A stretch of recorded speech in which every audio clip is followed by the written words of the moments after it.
2020년 9월 28일 LA 온누리 교회 가정에서 함께하는 영상 새벽 예배입니다. 오늘은 예레미야 38장 1절에서 13절까지 말씀을 본문으로 말씀대로 살고 말씀대로 죽고 라는 제목으로 말씀 전해 주십니다. mat단의 아들 스바랴와 바수울의 아들 그다랴와 셀레미야의 아들 유갈과 말기야의 아들 바수울이 예레미야가 모든 백성에게 선포하던 말을 들었다. 여호와께서 이렇게 말씀하셨다. 누구든지 이 성읍에 머물러 있는 사람은 칼과 기근과 전염병으로 죽을 것이다.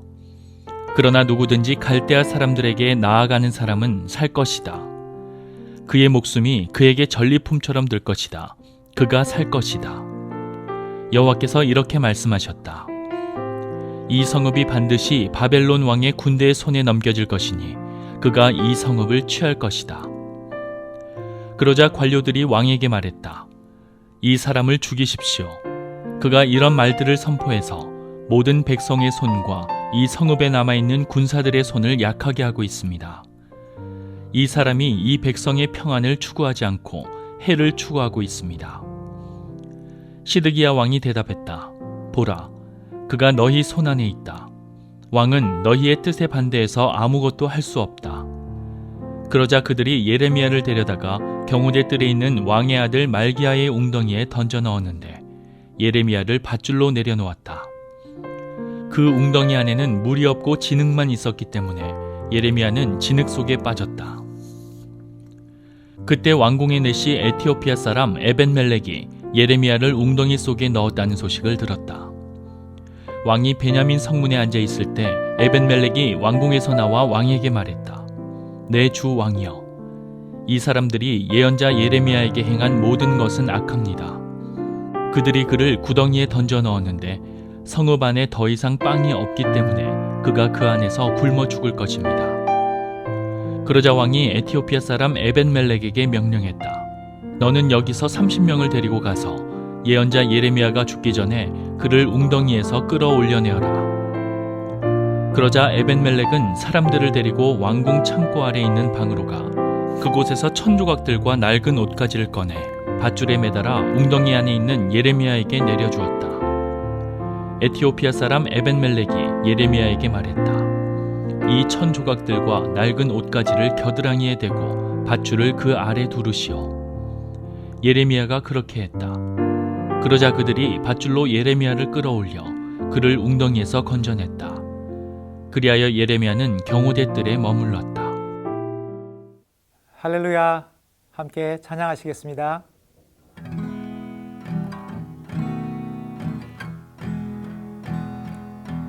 고난 내 영혼 편히 쉴 곳과 풍랑 잃어도 안전한 포구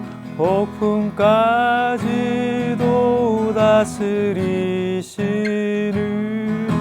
주의 영원한 팔 의지해 주의 영원하신 팔 함께 하사 항상 나를 붙드시니 어느 곳에 가든지 요동하지 않음을 주의 팔을 의지함이라. 나의 믿음이 연약해져도 미리 예비한 힘을 주시며 위태할 때도 안보하시는 주의 영원한 팔 의지해 주의 영원하신 팔 함께 하사 항상 나를 붙드시니 어느 곳에 가든지 요동하지 않음을 주의 팔을 의지함이라. 주의 영원하신 팔 함께 하사 항상 나를 붙드시니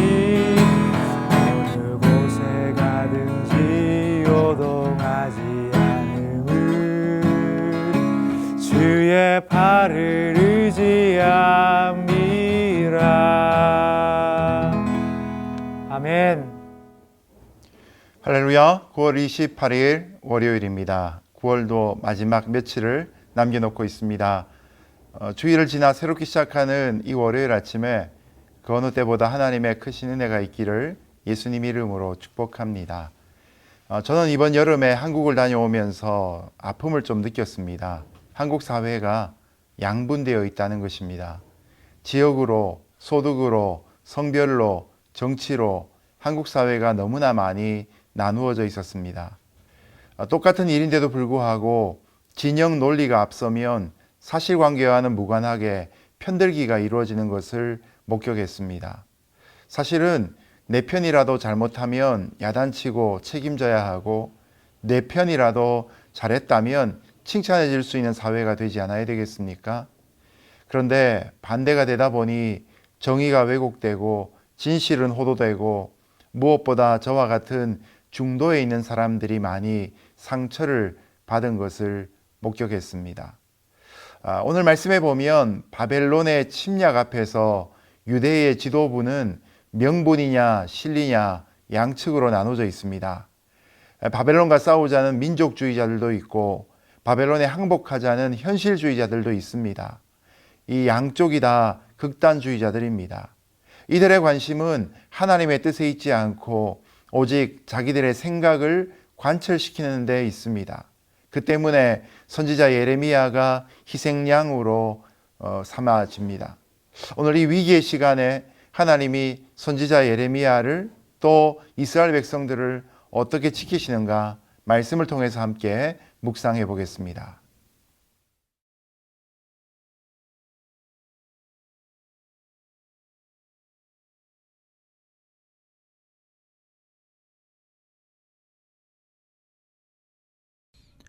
여호와께서 이렇게 말씀하셨다. 누구든지 이 성읍에 머물러 있는 사람은 칼과 기근과 전염병으로 죽을 것이다. 그러나 누구든지 갈대아 사람들에게 나아가는 사람은 살 것이다. 그의 목숨이 그에게 전리품처럼 될 것이다. 그가 살 것이다. 여호와께서 이렇게 말씀하셨다. 이 성읍이 반드시 바벨론 왕의 군대의 손에 넘겨질 것이니 그가 이 성읍을 취할 것이다. mattan의 아들 스바랴와 바스울의 아들 그다랴와 셀레마의 아들 유갈과 말기야의 아들 바스훌이 등장합니다. 여기 나오는 그다랴는 예레미야를 때리고 착고에 채운 바스훌의 아들입니다. 유갈은 여후갈과 동일인이고 바스훌은 시드기야 왕의 특사로 예레미야를 찾아갔던 사람입니다.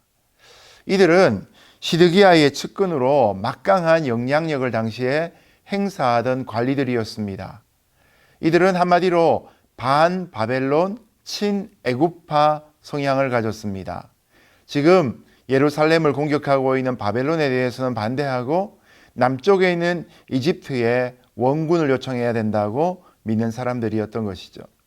예레미야가 시위대 뜰에 갇혀 있을 때 온 백성에게 전하는 말씀을 그들이 듣고 분노하고 예레미야를 핍박하기 시작합니다.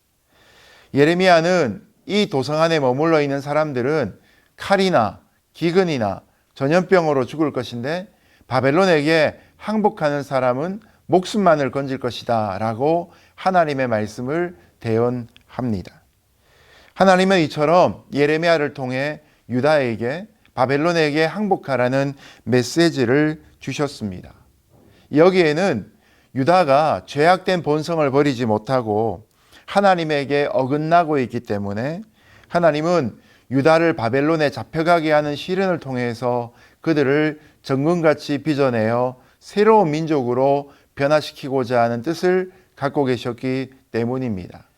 단순히 바벨론에 항복하는 것이 아니라 여기에는 하나님의 훈련이 담겨져 있는 것이었습니다. 그러나 이것을 몰랐던 관료들은 예레미야를 반대하고 하나님의 뜻에 대해 귀를 막았던 것이죠. 이어지는 4절에서 6절까지 말씀 같이 읽어보겠습니다. 그러자 관료들이 왕에게 말했다. 이 사람을 죽이십시오. 그가 이런 말들을 선포해서 모든 백성의 손과 이 성읍에 남아있는 군사들의 손을 약하게 하고 있습니다. 이 사람이 이 백성의 평안을 추구하지 않고 해를 추구하고 있습니다. 시드기야 왕이 대답했다. 보라, 그가 너희 손안에 있다. 왕은 너희의 뜻에 반대해서 아무것도 할 수 없다. 그러자 그들이 예레미야를 데려다가 경호대 뜰에 있는 왕의 아들 말기야의 웅덩이에 던져 넣었는데 예레미야를 밧줄로 내려놓았다. 그 웅덩이 안에는 물이 없고 진흙만 있었기 때문에 예레미야는 진흙 속에 빠졌다. 관료들이 시드기야에게 예레미야를 사형시켜야 된다고 주장했던 이유는 이렇습니다. 바벨론 군대가 예루살렘을 포위하고 있고 유다의 운명이 풍전등화와 같은 이때에 하나님의 선지자라고 하는 예레미야가 어떻게 성에 남아있는 군인들과 백성들의 사기를 떨어뜨리냐 하는 것이었습니다. 그들이 생각할 때 예레미야가 백성들의 평안을 구하지 않고 오히려 재앙을 예고함으로 민심을 혼란케 한다는 이유로 예레미야를 반민족주의자로 몰아갔던 것입니다. 시드기야 왕은 이런 대신들의 의견에 반대할 수 있는 힘이 없었던 것 같습니다. 그의 마음도 사실은 정함이 없었던 것 같습니다. 그래서 예레미야를 죽이든 살리든 당신들 마음대로 하라, 그렇게 문제를 던져버리고 맙니다. 시드기야도 어쩌면 자신을 향해 회개를 촉구하고 있는 예레미야의 그 메시지가 내심 싫었는지도 모릅니다. 자, 결국 예레미야에 대한 정권을 받은 고관들은 왕자 말기야의 집에 있는 물웅덩이에 예레미야를 밧줄에 매달아 집어넣습니다. 앞서서 예레미야 37장 12절에서 16절까지에서도 예레미야가 고위 관리들의 감옥으로 쓰이던 서기관 요나단의 집에 있던 그 감옥에 갇힌 적이 있었습니다. 예레미야의 운명은 참 감옥과도 가까운 삶이었던 것 같습니다. 그런데 이렇게 웅덩이에 던져지는데도 하나님의 구원하심이 예비되어져 있었습니다. 다행스럽게 웅덩이 속에는 물이 없었습니다. 그저 진흙벌만 있었던 것입니다. 예레미야가 그 웅덩이 속에 던져지지만 그러나 물이 없으므로 1차적으로 그의 목숨은 살리게 됩니다. 바로 여기에서 창세기에서 보았던 것처럼 요셉이 형들에 의해 미디안 상고들에게 팔리기 전에 물 없는 웅덩이에 빠졌던 것과 똑같은 사건을 예레미야가 경험하는 것을 발견하게 됩니다. 여러분, 우리도 인생 속에서 웅덩이에 빠질 때가 있습니다. 누군가에 의해서 물 웅덩이 안으로 집어 던져질 때가 있습니다. 교묘하게 파놓은 함정에 나도 모른 새 발을 헛디뎌 깊이 떨어질 때가 있습니다. 그것 때문에 나의 신뢰가 떨어지게 되고 때로는 관계가 깨어지게 되고 재정적인 손해를 보게 되고 진로가 막히는 경우들도 있습니다. 그러나 그 순간에도 그 웅덩이가 물 없는 웅덩이이기 때문에 우리 목숨을 살리는 것을 경험하지 않습니까? 그렇다면 하나님의 보호하심은 여전히 우리와 함께 있다고 하는 사실을 우리는 깨닫게 되는 것입니다. 비록 웅덩이에 빠졌다 할지라도 그것이 물 없는 웅덩이라면, 내가 물에 빠져 익사하지 않았다면 그것으로 하나님을 찬양할 수 있기를 예수님 이름으로 축복합니다. 왜냐하면 하나님은 이제 더 구체적인 구원의 역사를 우리에게 베푸시기 때문입니다. 자, 예레미야는 여기에서 회개의 메시지를 전하다가 그만 위기에 빠지게 됩니다. 여러분, 이것이 선지자의 비애이고 성도들의 아픔입니다. 갈라디아서 1장 10절 말씀 같이 한번 읽어보겠습니다. 시작. 내가 지금 사람들을 좋게 하려고 합니까? 아니면 하나님을 좋게 하려고 합니까? 아니면 사람들에게 기쁨을 구하려고 했습니까? 만일 내가 아직도 사람들에게 기쁨을 구하려고 애쓴다면 나는 그리스도의 종이 아닙니다. 여러분, 우리가 하나님을 기쁘시게 하기 위해서 때로는 세상이 싫어하는 일, 사람들이 기뻐하지 않는 일을 해야 될 때도 있습니다. 왜냐? 우리가 사람의 종이 아니라 그리스도의 종이기 때문입니다. 하나님의 말씀을 전하는 선지자는 비록 공동체가 사라질 위험 속에서도 순전히 자신이 들은 말씀, 하나님의 메시지를 전해야 하는 것입니다. 오늘도 저와 여러분이 있는 삶의 자리에서 하나님의 종이 되기 위해 그리스도의 종으로서 하나님의 메시지를 우리 입술로 우리의 삶으로 증거할 수 있는 저와 여러분 되시기를 예수님 이름으로 축복합니다. 그때 왕궁의 내시 에티오피아 사람 에벤멜렉이 예레미야를 웅덩이 속에 넣었다는 소식을 들었다. 왕이 베냐민 성문에 앉아 있을 때 에벤멜렉이 왕궁에서 나와 왕에게 말했다. 내 주 왕이여, 이 사람들이 예언자 예레미야에게 행한 모든 것은 악합니다. 그들이 그를 구덩이에 던져 넣었는데 성읍 안에 더 이상 빵이 없기 때문에 그가 그 안에서 굶어 죽을 것입니다. 그러자 왕이 에티오피아 사람 에벤멜렉에게 명령했다. 너는 여기서 30명을 데리고 가서 예언자 예레미야가 죽기 전에 그를 웅덩이에서 끌어올려내어라. 왕궁 내시 중에 이디오피아 사람 에벳멜렉이 있었습니다. 그는 이방인이었지만 하나님의 마음을 아는 사람들이었습니다. 그는 예레미야가 물웅덩이에 집어 던져졌다는 소식을 듣고 성전 북쪽 출입구인 베냐민 성문에 앉아있는 시드기야 왕을 찾아가서 그를 설득하기 시작합니다. 예레미야를 살리자는 내용이었습니다. 에벤멜렉은 핍박자들이 예레미야에게 한 일들이 모두 악한 일들인 것을 밝히고 물웅덩이 속에 빠진 예레미야가 곧 굶어 죽을 것이다 라고 설명하기 시작합니다. 시드기야 왕의 마음은 곧 또 바뀌어서 에벳멜렉에게 군인 30명을 붙여서 예레미야가 죽기 전에 그 물웅덩이 속에서 끌어올리라고 했습니다. 여러분, 여기 등장하는 시드기야는 오늘 이 시대에 살아가는 사람들의 전형적인 모습입니다. 힘이 강한 사람이 와서 예레미야를 죽이자 그러면 어쩔 수 없이 그 말을 따라가고, 논리적으로 설득하는 사람이 와서 예레미야를 살리자 그러면 또 그 말이 맞아서 예레미야를 살리라고 하고, 들을 때는 하나님 편이 되었다가 세상 속에 살아가다 보면 또 세상 편이 되어 있는 두 가지 마음을 갖고 있는 사람의 모습을 보여주고 있는 것입니다. 여러분, 이럴 때 시드기야와 같은 사람들이 하나님 편에 계속 서 있으려면 어떻게 해야 됩니까? 계속해서 하나님의 음성을 들어야 됩니다. 세상의 이야기보다 하나님의 사랑을 더 많이 듣고 경험해야 할 것입니다. 시드기야는 예레미야가 부담스럽긴 했지만 그래도 그를 선지자로 인정하고 그를 살려 그의 말을 또다시 듣고자 하는 것입니다. 오늘도 저와 여러분이 에벤멜렉처럼 누군가에게는 그 딱딱한 마음을 부드럽게 만들고 닫혀져 있는 귀를 열어 하나님의 음성을 들려줄 수 있는 메신저가 될 수 있기를 예수님 이름으로 축복합니다. 그러자 에벤멜렉은 사람들을 데리고 왕궁 창고 아래 있는 방으로 가 그곳에서 천조각들과 낡은 옷가지를 꺼내 밧줄에 매달아 웅덩이 안에 있는 예레미야에게 내려주었다. 에티오피아 사람 에벤멜렉이 예레미야에게 말했다. 이 천조각들과 낡은 옷가지를 겨드랑이에 대고 밧줄을 그 아래 두르시오. 예레미야가 그렇게 했다. 그러자 그들이 밧줄로 예레미야를 끌어올려 그를 웅덩이에서 건져냈다. 그리하여 예레미야는 경호대 뜰에 머물렀다. 에벤멜렉은 군사들을 데리고 왕궁 지하 창고, 의복이 있던 창고로 들어가서 헤어지고 찢겨진 옷조각들을 밧줄에 매달아서 웅덩이 속에 있던 예레미야에게 내려주었습니다. 그것으로 예레미야가 양쪽 겨드랑이 밑에 대고 밧줄에 매달려 올라오도록 하는 것이었습니다. 여기에서 에벤멜렉의 세심한 배려가 돋보입니다.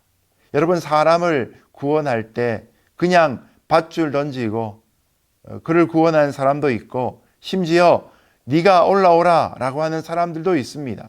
사실 세상의 종교들이 바로 그런 모습입니다. 인간의 노력, 인간의 의로 스스로 구원받으라 라고 말하는 것이죠. 그러나 복음은 어떠합니까?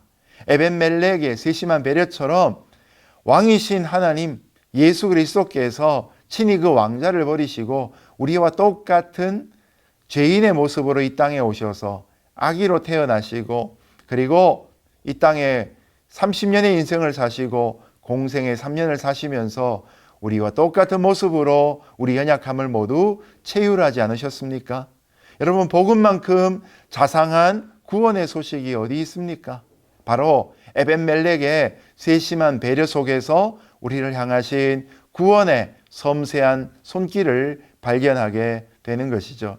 자, 이렇게 해서 예레미야는 구사일생으로 살아나 근위대 뜰에 계속 지내게 됩니다. 앞서 예레미야는 여호야김 왕 때의 아이감을 통해서 또 엘리사마, 들라야, 엘라단, 그마랴 등의 왕궁 고위 관리들의 도움을 통해서 목숨을 보존한 적이 있었습니다. 이번에는 이방인인 구스 출신의 이디오피아 사람 에벤멜렉을 통해서 하나님은 그를 구원하셨던 것입니다. 자, 이처럼 사명이 있다면 하나님은 그 하나님의 종을 보호하십니다. 하나님은 우리가 예상치 못하는 방법, 기대치 못하는 놀라운 섬세한 손길로 그때그때마다 우리를 돌보십니다. 세상 가운데 동성애가 계속 주장되어지고 우리가 믿고 있는 신앙의 가치를 허물어뜨리려고 하는 어둠의 손길들이 더 강력해집니다. 여기에서도 하나님 음성 듣기 싫어하는 그런 시드기야 같은 사람들의 권세가 맹위를 떨치는 것 같습니다. 여기에서 그리스도인들의 모습이 위축되어 보일지라도 우리의 안전을 하나님께 맡길 때 하나님은 우리를 지켜주실 것입니다. 오늘도 하나님 앞에 우리의 안전을 맡기고 하나님과 함께 동행하는 복된 하루 되기를 예수님 이름으로 축복합니다. 함께 기도하겠습니다. 하나님 아버지, 우리가 세상의 뜻보다 하나님의 뜻에 관심 있는 사람들 되게 하여 주옵소서.